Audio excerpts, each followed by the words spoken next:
포항시가 내년도 예산으로 올해보다 1,200억 원 늘어난 1조 8,300억 원을 편성했습니다. 포스텍에서 지진 발생 5초 안에 진도를 측정해 대피 문자를 자동 발송하는 시스템을 국내 최초로 구축했습니다. 경북도의회 도정질문에서 경주 세계문화엑스포 운영과 국립지진방재연구원 유치 문제가 도마에 올랐습니다. 여러분 안녕하십니까? 내년도 포항시의 예산이 올해보다 1,200억 원 늘어난 1조 8,300억 원으로 편성됐습니다. 포항시는 저출산 극복을 위한 교육 복지와 4차 산업혁명에 대비한 연구개발에 예산을 집중 투자하기로 했습니다. 자세한 예산 편성안을 김기영 기자가 소개합니다. 포항시가 1조 8,342억 원의 내년도 예산안을 편성했습니다. 도시재생 뉴딜 사업에 241억 원, 흥해 재개발을 위한 용역 수립에 10억 원 등 구도심과 지진 피해 지역에 활력을 불어넣을 방침입니다. 저출산 인구 감소에 적극 대처하기 위해 육아 보육과 교육 예산도 31% 늘렸습니다. 사립유치원 급식에 28억 원, 3에서 5세 누리과정 본인 부담금 33억 원, 중고교 신입생 교복 지원 27억 원 등 교육복지에 83억 원을 책정했습니다.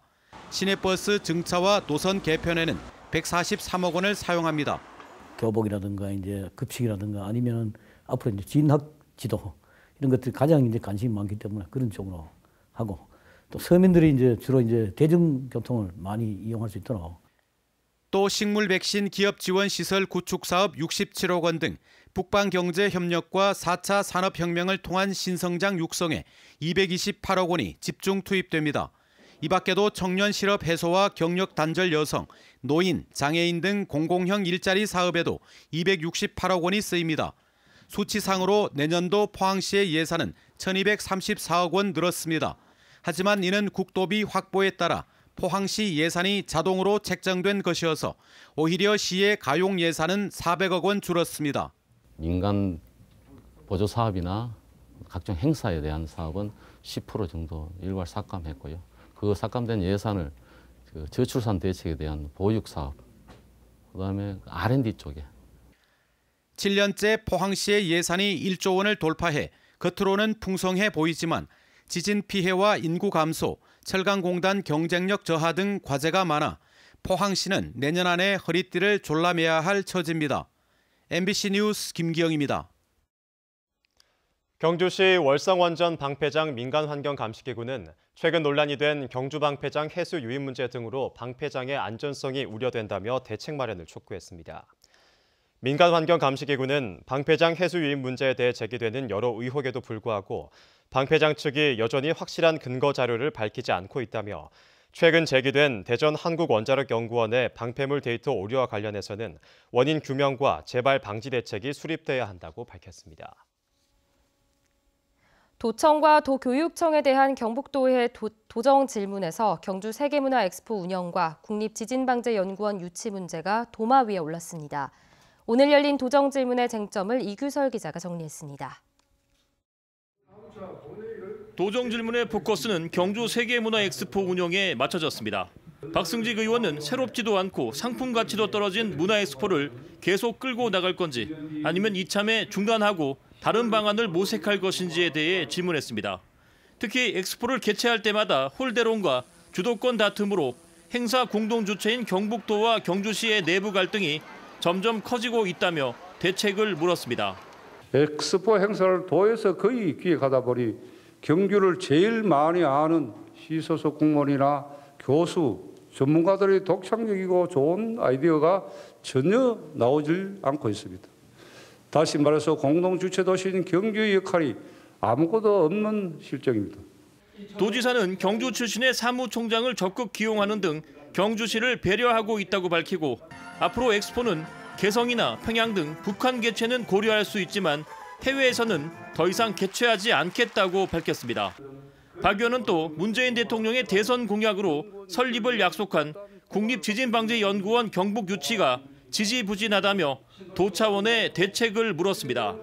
도지사께서는 도민의 생명을 지키는 연구원 유치를 위한 어떤 보관을 갖고 계시는지 말씀해 주시고 만약 국비가 어렵다면 시설을 축소해서라도 경북이 단독으로 기관을 설립할 용의는 없는지 답변해 주시기 바랍니다.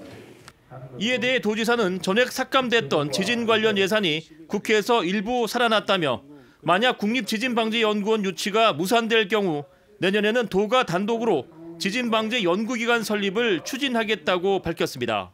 다행히 내년도 정부 예산 국회 상임위 심의 과정에서 국립지진방재연구원 건립 예산 5억 원이 반영되었습니다.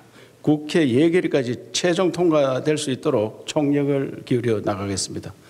이 밖에도 박태춘 의원은 사망사고를 포함해 도내 학교 운동부의 전지훈련 도중 사고가 매년 급증하고 있다며 도교육청의 실질적인 사고 방지 대책 마련을 촉구했습니다.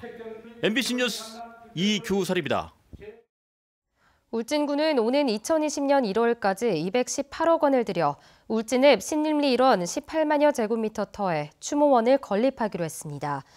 추모원에는 화장로 4기를 갖춘 화장장과 6천여 위를 봉안할 수 있는 봉안당, 15,000여 기를 묻을 수 있는 자연 장지가 들어설 예정입니다.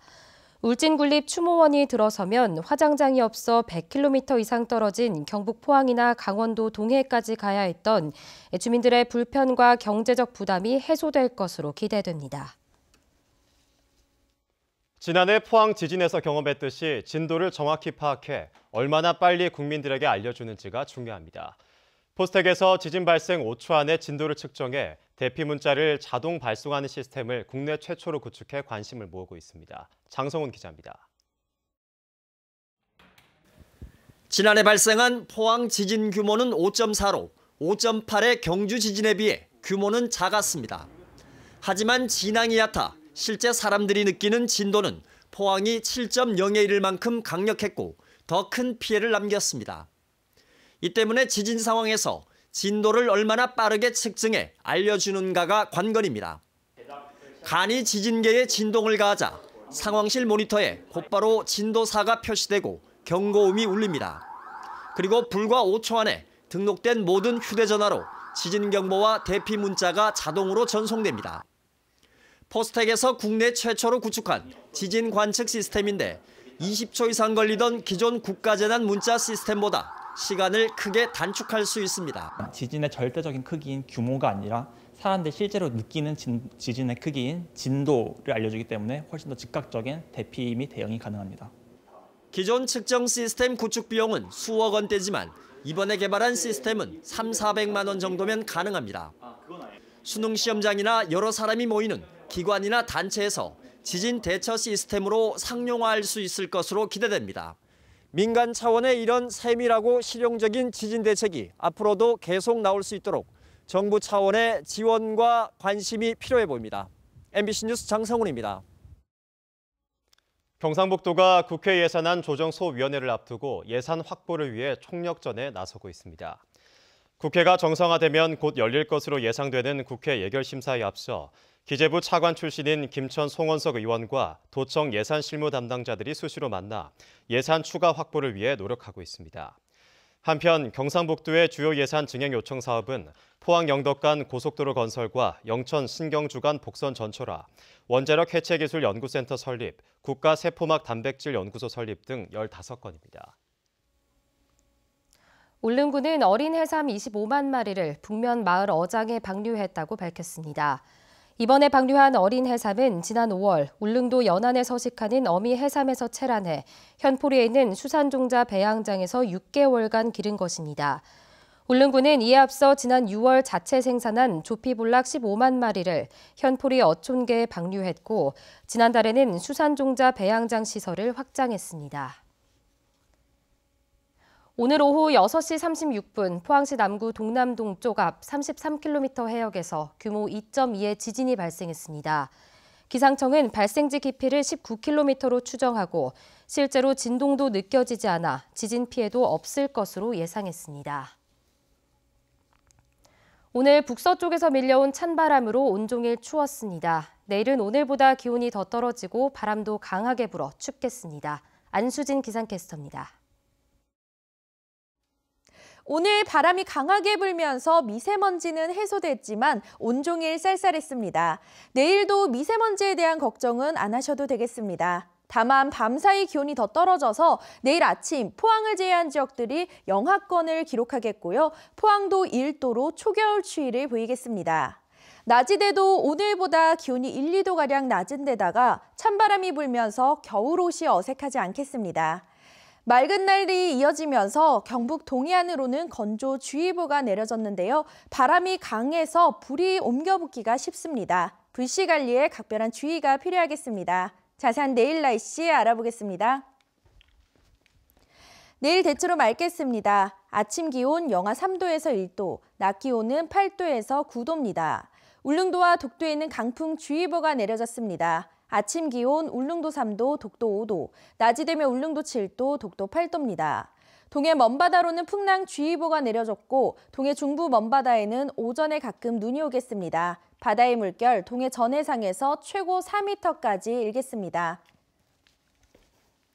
주말 동안에는 추운 날이 이어지는 가운데 토요일 오후에는 가끔 비가 오겠고요. 다음 주부터는 차츰 날이 풀리겠습니다. 날씨였습니다. 포항 스틸러스가 오는 25일 포항 스틸야드에서 펼쳐지는 전북전 승리를 통해 리그 4위 굳히기에 나섭니다. 포항은 올 시즌 단 2경기를 남긴 상황에서 5위 수원에 승점 3점 차로 앞서고 있어 이번 전북전 결과에 따라 리그 4위를 확정지을 수도 있습니다.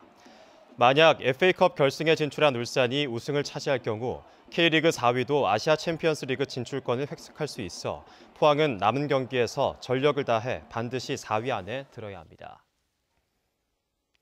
한국가스안전공사 경북 동부지사는 지난해 가스시설 점검에서 최하위 D등급을 받은 영덕군 영덕읍 전통시장에 대해 가스시설 개선 사업에 나섰습니다.